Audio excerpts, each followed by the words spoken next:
afternoon, students. We are discussing about the chapter periodic classification of elements. हमने properties already देख ली है.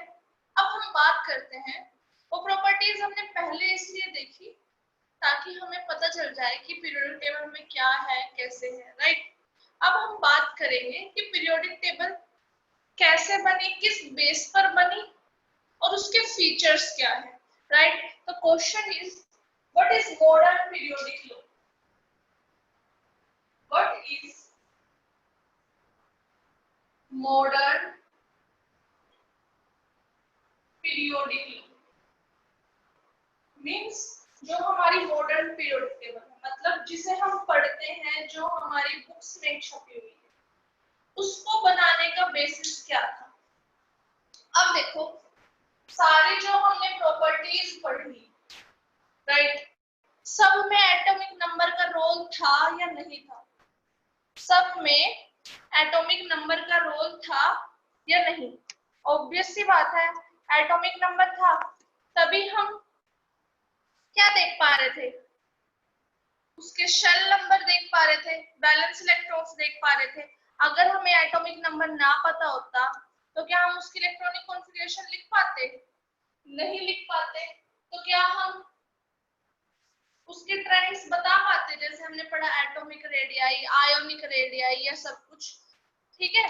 तो इस तरह से हमने देखा कि जो भी सारी प्रॉपर्टीज हैं, चाहे वो फिजिकल प्रॉपर्टीज हो, चाहे केमिकल प्रॉपर्टीज हो, प्रॉपर्टीज हम देख के आए हैं पिछले चैप्टर्स में भी, सारी किस पर डिपेंड करती है, इलेक्ट्रॉनिक कॉन्फ़िगरेशन पर, उसके ऑक्सीडेशन स्टेट्स वगैरह पर. तो यहाँ से हम बोल सकते हैं the physical and chemical properties, the physical and chemical properties of an element are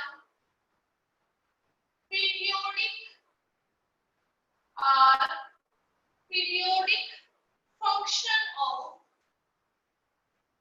their atomic number, are periodic function of their atomic number.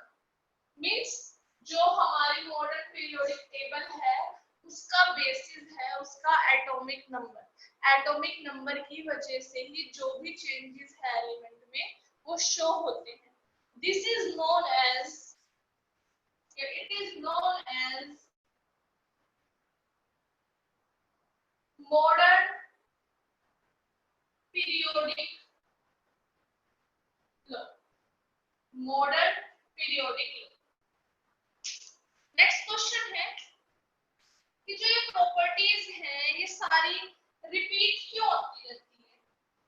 Means जैसे एक ग्रुप का देखा था हमने, ग्रुप वाइज चलता है ना सब कुछ, कि प्रॉपर्टीज एक ग्रुप की देखी फिर दूसरे की, वो ग्रुप वाइज मैच क्यों करती है सभी की. तो क्वेश्चन है what is the periodicity of properties. What is the periodicity, what is the periodicity of properties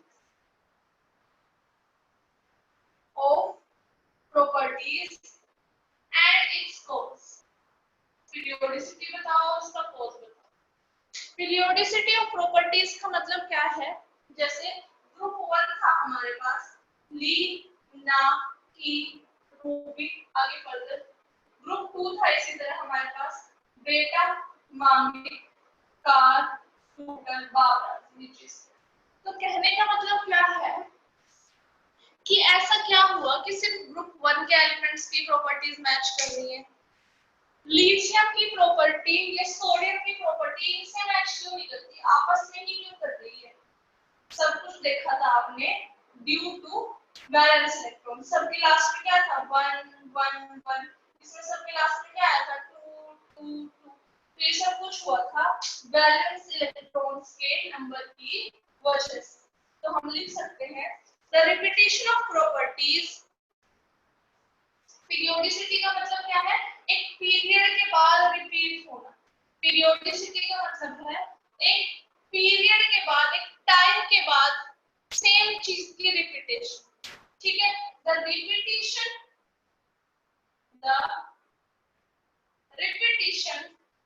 of properties, the repetition of properties of an element of an element after certain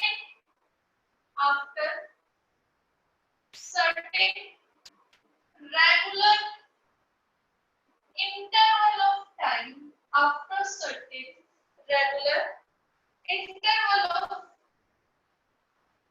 time called periodicity, called periodicity, right? अब cause क्या था periodicity का, वो देखना कि repetition क्यों हो रही थी। तो अब इसके cause की बात करते हैं। cause आप लोगों को बता ही दिया मैंने, due to same number of valence electrons, so answer will be due to repetition। cause क्या है, due to repetition in their outer electronic configuration। मतलब क्या है इसका, जैसे लिथियम हो गया, सोडियम हो गया, लिथियम एटॉमिक नंबर 3 टूटेगा 2 1 में, sodium 11 281। Similar outer electronic configuration, ये था रीजन इसकी पीरियोडिसिटी का, राइट। अब हम देखते हैं फीचर्स क्या हैं। अब कुछ नया नहीं पढ़ना हमें, जो हम पहले पढ़ चुके हैं अब वही सारी चीजें दोबारा रिपीट करनी है। कैसे, अब ये चीजें समझ भी आ जाएंगी। अगर पहले करवाती ना आप लोगों को ये सारी चीजें, आप लोगों को समझ भी नहीं आ रहा था कि मैं क्या करा रही थी, कैसे करा रही थी। क्वेश्चन है, what are the features of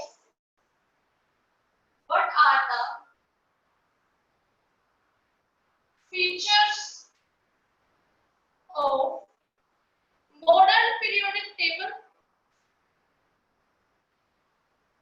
modern मतलब जो आज पढ़ रहे हैं, मॉडर्न पीरियोडिक टेबल, या फिर इसका दूसरा नाम है long form of periodic table.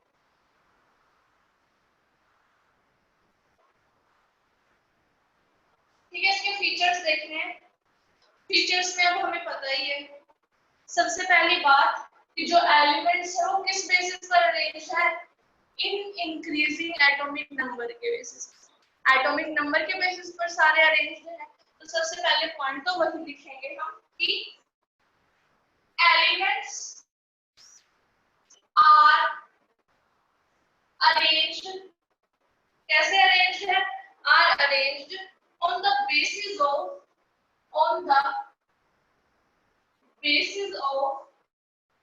increasing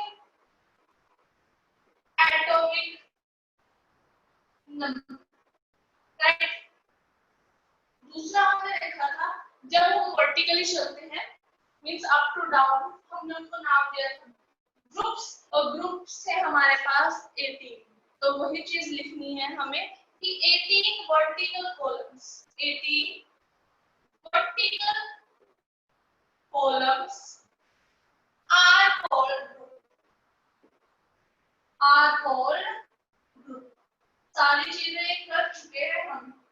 इसी तरह हमने पीरियड देखे थे हॉरिजॉन्टली, मैंने नंबर बताया था आपको कि 7 पीरियड होते हैं हमारे, राइट। तो 7 हॉरिजॉन्टल रोज आर कॉल्ड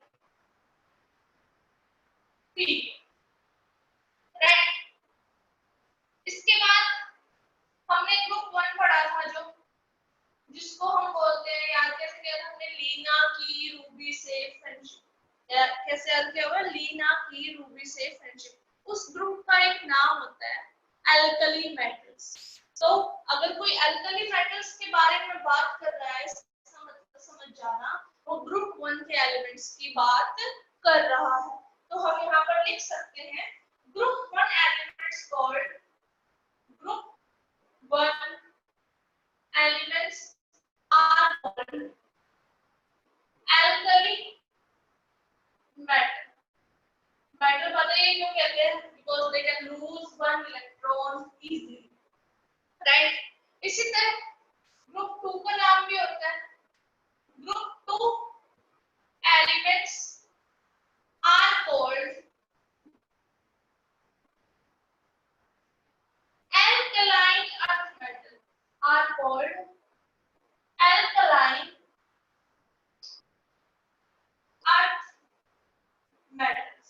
अब अर्थ वर्ड का मतलब क्या है यहाँ पर कि वो अर्थ से मिले हैं हमें, क्योंकि वो नेचर से मिले हैं, इसलिए उनका नाम है अल्कलाइन अर्थ मेटल। तो ब्रैकेट में लिख लेते हैं because exist in earth, because exist in earth and their oxides are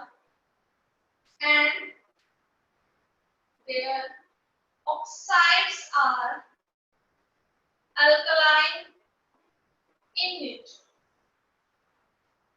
right। तो जैसे हमने ग्रुप 1 का नाम रखा अल्कली मेटल, ग्रुप 2 का नाम हुआ अल्कलाइन अर्थ मेटल। ग्रुप 18 का सभी को पता है क्या बोलते हैं ग्रुप 18 को? ग्रुप 18 है हमारा group 18 are called noble gases, inert gases, rare gases। इनके 3 नाम हैं क्या? नोबल गैस जो आप लोगों को पता ही है, कम मिलती है एटमॉस्फेयर में, बिल्कुल थोड़े से अमाउंट में प्रेजेंट होती है, तो इसका नाम होता है रेयर गैस। किसी के साथ रिएक्ट नहीं करती, इसलिए इनर्ट गैस, इसलिए इनर्ट गैस, क्योंकि because they are chemically inert, because they are chemically inert, right। Group 18 लिख लेते हैं हम ना, हीना, नीना और करीना, जीरो रहना। कैसे याद करना है हमें? हीना, नीना और करीना, जीरो रहना। कैसे याद किया हमने? हीना, नीना और करीना, जीरो रहना, राइट। हीलियम का सबको एटॉमिक नंबर पता है कितना होता है? 2। वही magic numbers 8, 8, 18, 18 and last 32। Atomic numbers आ जाएंगे सबके 2, 8, 10, 10, 8, 18, 18, 18, 36, 36, 18, 54 and 54, 32, 86। कॉन्फ़िगरेशन भी दिखा देती हूँ मैं आपको। इसके तो 2 के शेल में फुल्ली फिल्ड है, राइट। Next 2, 8, next 2, 8, 8। तो इनकी जो आउटर मोस्ट शेल होती है वो फुल्ली फिल्ड होती है, राइट। और इससे पहले भी फुल्ली फिल्ड ही होगी, तभी तो अगली में गए। तो इनके जो आउटर मोस्ट शेल होती है वो फुल्ली फिल्ड होती है, तो इसलिए ना इन्हें किसी से इलेक्ट्रॉन लेने की जरूरत होती है, ना किसी को इलेक्ट्रॉन देने की जरूरत है, तो इसलिए केमिकली इनर्ट होती है, मतलब दूसरों के साथ रिएक्ट नहीं करती। इसी तरह हम देखते हैं अपना ग्रुप 17। अब बात करते हैं हमारे ग्रुप 17। ये ग्रुप 18 हो गया। ग्रुप 17 आप लोगों को पता ही है, ग्रुप 17 का नाम भी पता है। ग्रुप 17 का जनरल नाम होता है हैलोजन्स। जैसे ग्रुप 18 का नाम क्या है? Noble gases. इसी तरह ग्रुप 17 का क्या नाम है? No halogens. ग्रुप 17 को क्या बोलते हैं? हैलोजेंस। अब उनका नाम हैलोजेंस क्यों है? बात ये है क्योंकि वो सॉल्ट्स बनाते हैं। ये सारे क्वेश्चन पुट होते हैं कि हैलोजेंस क्यों है, क्योंकि ये सॉल्ट बनाते हैं, तो इनका नाम इसलिए हैलोजेंस रखा गया। तो नेक्स्ट है हमारा पॉइंट 7 पॉइंट कि elements are called halogens. Elements group 17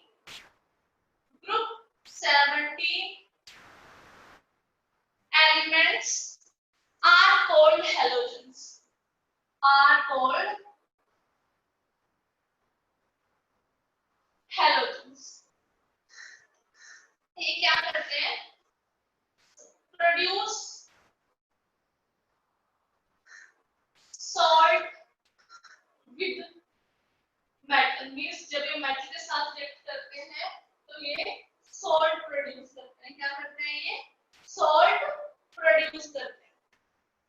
group 17 में आपको पता ही है fluorine, chlorine, bromine, iodine. Last element होता है हमारा H। इसमें देखो 6 एलिमेंट्स थे, इसमें है 5। ऊपर वाला 8 गायब कर दिया, इसमें आएगा 8, 18, 18, 30। Fluorine atomic number 9, 17, 35। ऐड करते जाओगे, खुद लिखते जाओ। Right, configuration 27, 287, here 2887। राइट, सबके लास्ट में कितना इलेक्ट्रॉन्स? 7, 7, 7। इसी तरह ये बात हो गई हमारी हैलोजेंस की। अब बात आती है, देखो group 1, group 2 easily electron lose कर देते हैं। राइट, तो हम मेटल्स बोलते हैं। तो ये जैसे फ्लोरीन वगैरह हो गए, ये इलेक्ट्रॉन गेन करते हैं, तो इनको हम नॉन मेटल्स बोलते हैं। तो ये पीरियोडिक टेबल के आते हैं राइट साइड में और मेटल्स आते हैं हमारे लेफ्ट साइड में। तो हम लिख सकते हैं कि metals are placed on left hand side table. Metals are placed in left hand side, while non-metals are placed on left hand side table. Non-metals are placed on right hand side.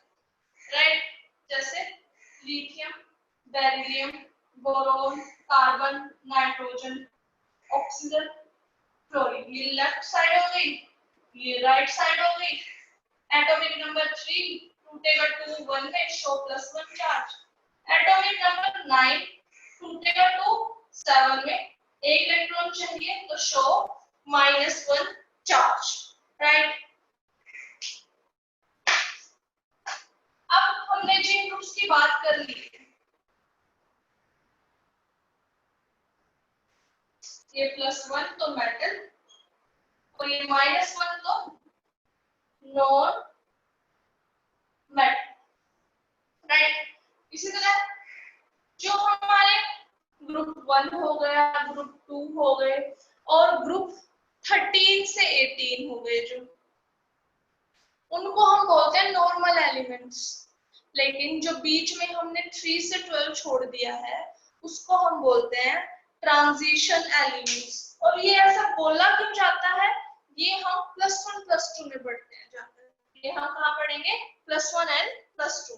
तो हम लिख देंगे group 1, 2 and group 13 to 18, इनको बोलते हैं हम called normal elements.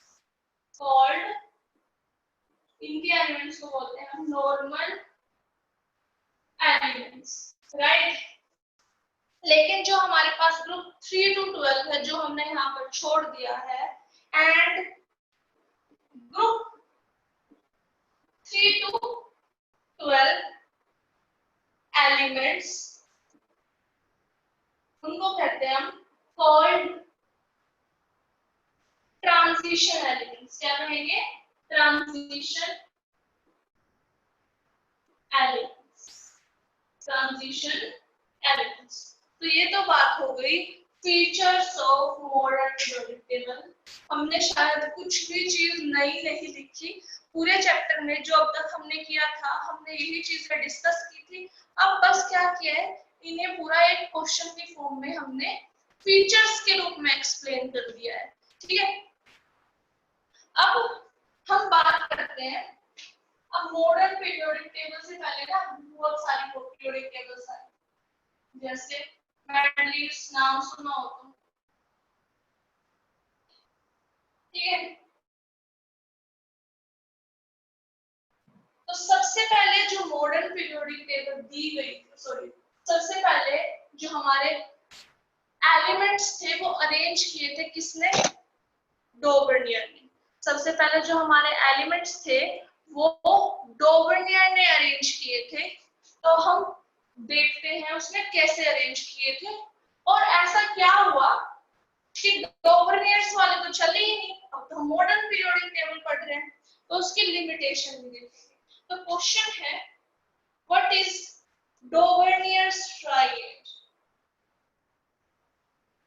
What is Dover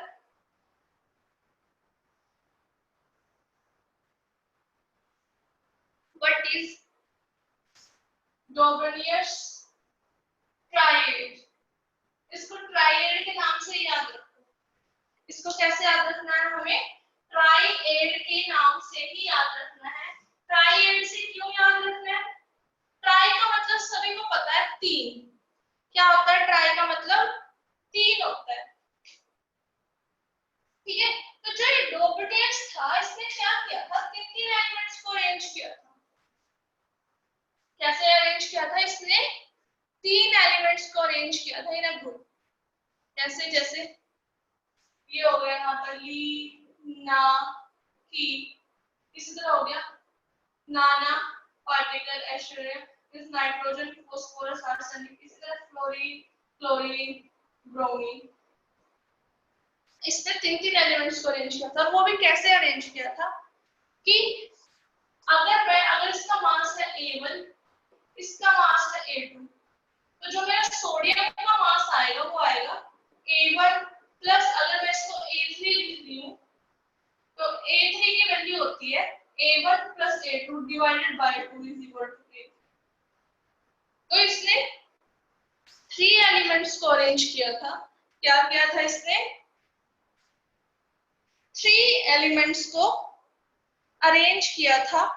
कैसे arrange किया था कि भाई दो का एटॉमिक मास लिया, उनका एवरेज निकाला और बीच वाला एलिमेंट लिखा था इसमें।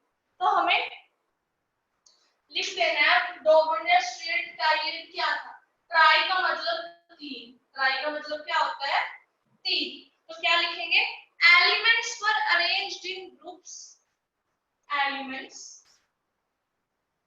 वर arranged in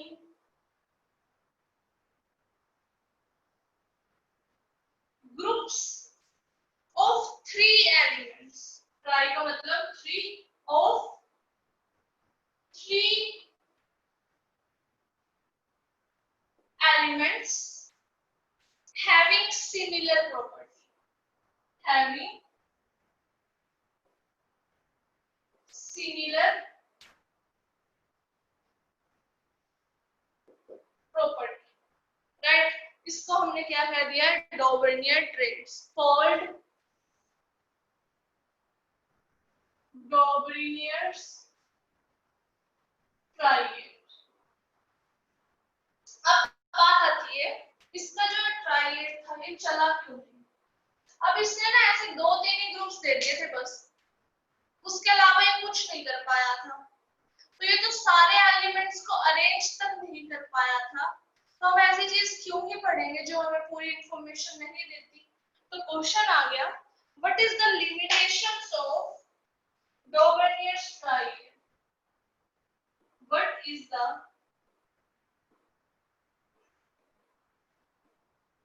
limitation of Dobereiner's triad. पता ही चल गई क्या कि उसको सारे एलिमेंट्स अरेंज करना नहीं आ पा रहा था। He could not arrange all the discovered elements in his triad, right? So he could not make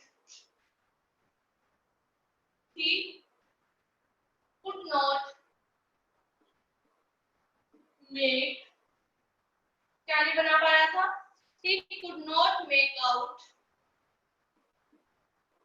इस तरह triads of all known elements।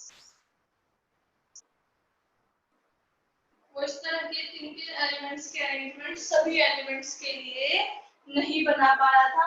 और उसके अरेंजमेंट का बेसिस क्या था कि वो एटॉमिक मासेस को कंसीडर कर रहा था और बीच वाला जो एलिमेंट था उसका मास क्या ले रहा था, उन दोनों का ऊपर और नीचे वाले का एवरेज। तो ये था हमारा डॉर्नियर्स ट्रायड की बात। अब इसके बाद फिर एक ने और कोशिश की कि भाई चलो इससे नहीं हुआ तो मैं ट्राई कर लेता हूँ। उसका नाम था न्यूलैंड। उसने भी अपना लॉ दिया। उसके लॉ का नाम था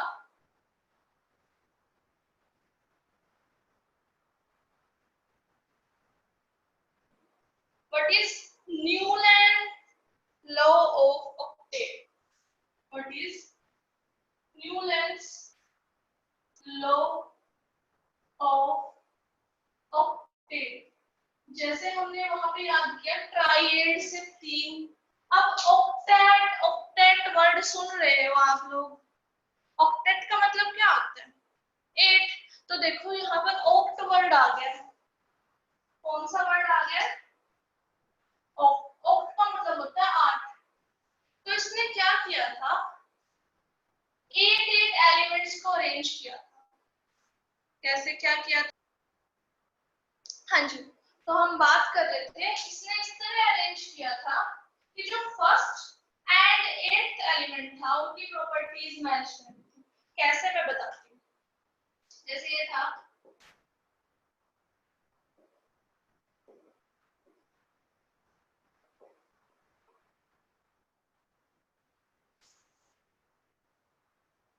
ये रहा सोडियम। फिर आगे भी पता है,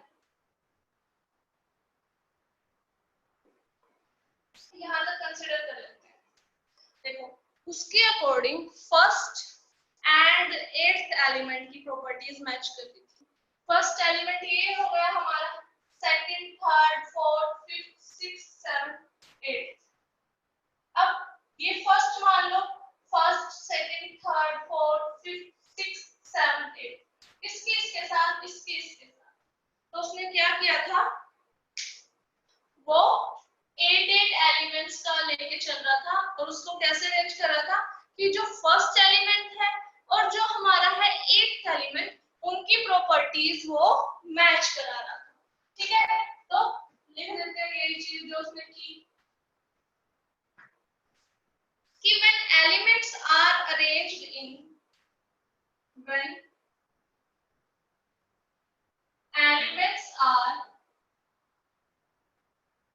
arranged in horizontal rows in horizontal rows in order of their increasing in order of their increasing atomic mass। देखो डॉबर्नियर का भी जो बेसिस था वो मास था, न्यूलैंड का भी क्या है, एटॉमिक मास।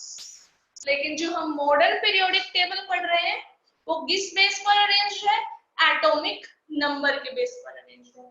तो हम यहाँ पर लिख देंगे atomic mass the property of every 8th element, every means सारे 8th element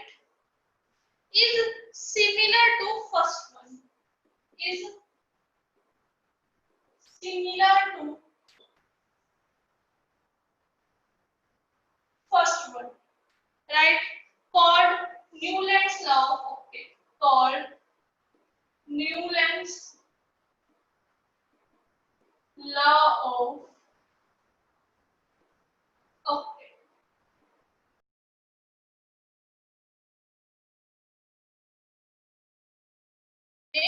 न्यूलैंड वाली टेबल क्यों नहीं पढ़ ली भाई, है ना? तो इसकी भी कुछ लिमिटेशंस रही होंगी, इसकी भी क्या रही होंगी, कुछ लिमिटेशंस। तो इसकी वो लिमिटेशंस देख लेते हैं।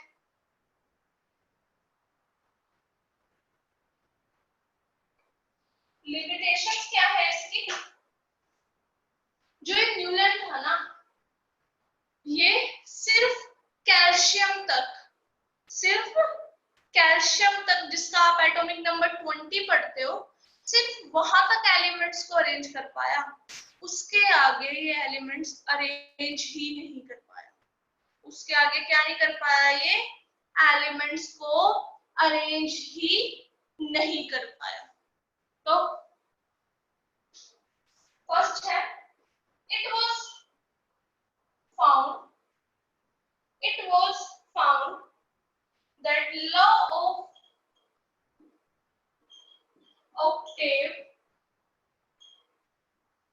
was applicable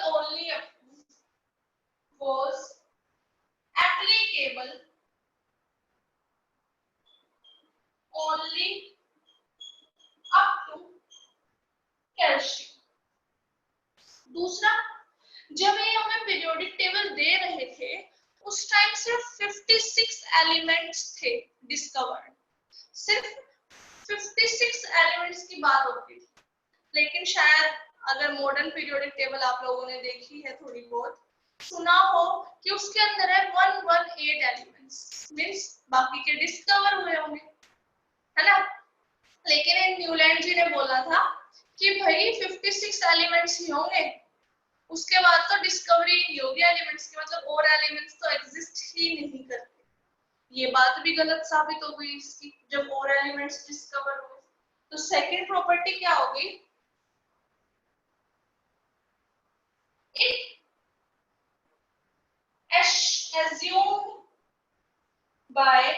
It is assumed by Newland that only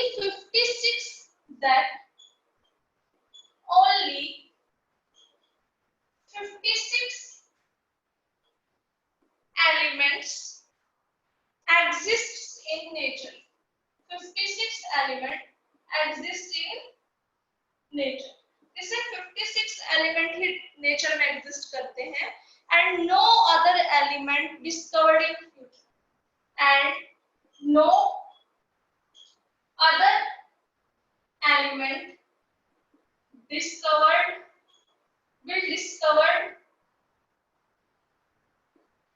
in future.